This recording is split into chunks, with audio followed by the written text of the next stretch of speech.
Organização do Estado Brasileiro. Estrutura e competências dos entes federados. A organização do Estado brasileiro está fundamentada na ideia de uma federação, ou seja, um arranjo político-administrativo no qual diferentes níveis de governo coexistem de maneira autônoma, mas interdependente.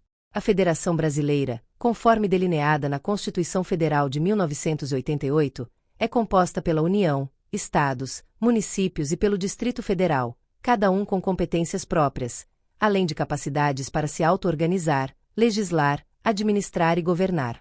Essa estrutura foi escolhida para garantir maior equilíbrio entre as diversas regiões do país, permitindo que cada uma possa gerenciar seus próprios interesses e necessidades locais, ao mesmo tempo em que colaboram para o desenvolvimento e a integração nacional. Cada um dos entes federados possui autonomia para criar suas próprias leis, desde que respeitem a Constituição Federal de 1988. A União é o ente central, responsável pela legislação de abrangência nacional e pela execução de atividades que envolvem interesses gerais do país, como defesa, relações internacionais e sistema monetário. Os Estados, por sua vez, possuem competência para legislar sobre assuntos regionais que não são exclusivos da União e podem complementar normas federais para adequá-las às especificidades locais. Os municípios têm a responsabilidade de tratar de questões estritamente locais, como urbanismo, educação básica e serviços de saúde. Já o Distrito Federal acumula as competências de Estado e município, atuando de maneira híbrida em função de sua posição única na federação. A Constituição Federal de 1988 delineia as competências específicas de cada ente federado, com o objetivo de reduzir conflitos de jurisdição e garantir clareza sobre as responsabilidades de cada um. Além das competências exclusivas, há também competências concorrentes, em que a União, os Estados e o Distrito Federal podem legislar conjuntamente sobre certos assuntos, como saúde, meio ambiente e educação. Nesse caso, cabe à União estabelecer normas gerais, enquanto os Estados e o Distrito Federal complementam a legislação, adaptando-a conforme as necessidades locais. O Supremo Tribunal Federal é a instância responsável por julgar conflitos entre os entes federados, especialmente aqueles que envolvem a União e os Estados ou entre diferentes Estados. No entanto, conflitos que envolvem municípios não são de competência do Supremo Tribunal Federal, pois esses são julgados por instâncias inferiores.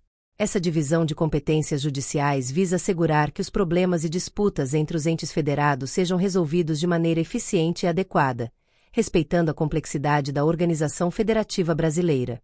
Dentro desse sistema, as regiões metropolitanas, aglomerações urbanas e microrregiões são formas de integração regional instituídas por lei complementar estadual. Essas áreas são formadas por municípios limítrofes que, devido à sua proximidade e integração econômica e social, necessitam de uma organização conjunta para o planejamento e a execução de funções públicas de interesse comum, como transporte, saneamento e gestão ambiental. Essa integração regional permite que questões que ultrapassam as fronteiras municipais sejam tratadas de maneira coordenada e eficaz, garantindo melhor atendimento à população e otimização dos recursos públicos. A criação de regiões metropolitanas e outras formas de integração regional exige a participação dos municípios envolvidos, porém, essa participação é compulsória, ou seja, os municípios são obrigados a aderir ao planejamento e às ações conjuntas estabelecidas pelo órgão colegiado responsável. Não há necessidade de aprovação pelas câmaras municipais, pois se trata de uma determinação de nível estadual para o bem comum. Isso visa garantir que nenhum município, por razões políticas ou ideológicas, possa se eximir das responsabilidades coletivas que dizem respeito a toda a região. As competências de cada ente federado foram elaboradas para evitar sobreposição e garantir que cada um tenha sua área de atuação bem definida. Contudo, o Brasil é um país com grande diversidade econômica, cultural e geográfica, o que gera desafios constantes para a cooperação e o equilíbrio federativo.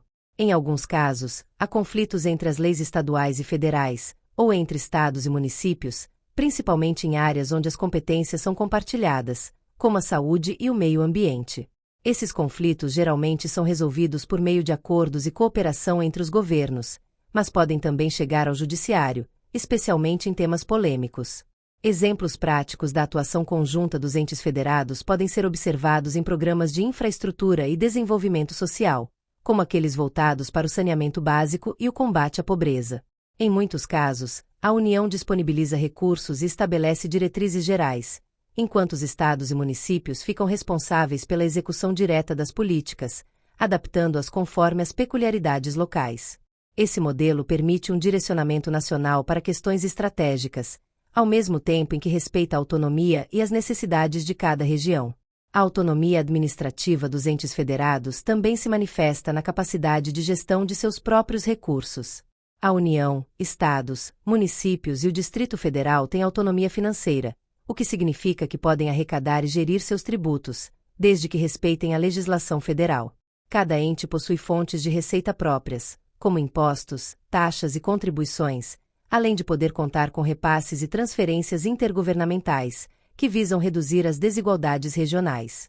Essa autonomia financeira é essencial para que cada ente possa investir em políticas públicas de acordo com suas prioridades e necessidades locais. A descentralização administrativa promovida pela Federação Brasileira tem como principal objetivo aproximar o governo da população, garantindo maior eficiência e adaptabilidade dos serviços públicos. Em um país de dimensões continentais, é fundamental que os governos locais tenham autonomia para lidar com as questões específicas de suas regiões, como saúde pública em áreas rurais, educação em comunidades indígenas e segurança em grandes centros urbanos. Essa proximidade com a realidade local permite um melhor diagnóstico dos problemas e uma resposta mais rápida e adequada às demandas da população. A existência de um sistema federativo também possibilita que os estados e municípios sirvam como laboratórios para políticas públicas, testando soluções inovadoras que podem, posteriormente, ser replicadas em nível nacional. Programas bem-sucedidos, como os de educação integral ou os voltados para a redução da violência urbana, muitas vezes surgem em um estado ou município e, se demonstram resultados positivos, são adaptados e aplicados em outras regiões do país. Esse intercâmbio de experiências fortalece a federação e contribui para o desenvolvimento integrado do Brasil. Os desafios da Federação Brasileira, no entanto, incluem a necessidade de maior cooperação e diálogo entre os entes federados, especialmente em contextos de crise econômica ou sanitária. A pandemia de Covid-19, por exemplo, evidenciou a importância da colaboração entre União, estados e municípios para garantir uma resposta eficaz à emergência de saúde pública. Em situações como essa, os entes federados precisam trabalhar em conjunto, superando possíveis divergências políticas, para proteger a população e garantir a continuidade dos serviços essenciais. Em conclusão, a organização do Estado brasileiro, baseada na federação, é uma forma de administração que permite equilíbrio entre unidade e diversidade, centralização e descentralização. A autonomia dos entes federados é uma ferramenta valiosa para garantir que o governo atenda às necessidades locais sem abrir mão da coesão nacional. No entanto, a eficácia do sistema federativo depende de um equilíbrio delicado entre as esferas de governo e da capacidade de cooperação entre elas, especialmente em questões de interesse comum e em tempos de crise. Dessa forma, a Federação Brasileira representa tanto um desafio quanto uma oportunidade para o desenvolvimento do país, sempre buscando conciliar a diversidade regional com a unidade nacional. Gratidão a todos! E não se esqueça de curtir o vídeo, de se inscrever em nosso canal e compartilhar o vídeo com amigos e familiares para aumentar essa rede do bem. Ative o sininho para receber todas as notificações dos novos vídeos. Até mais!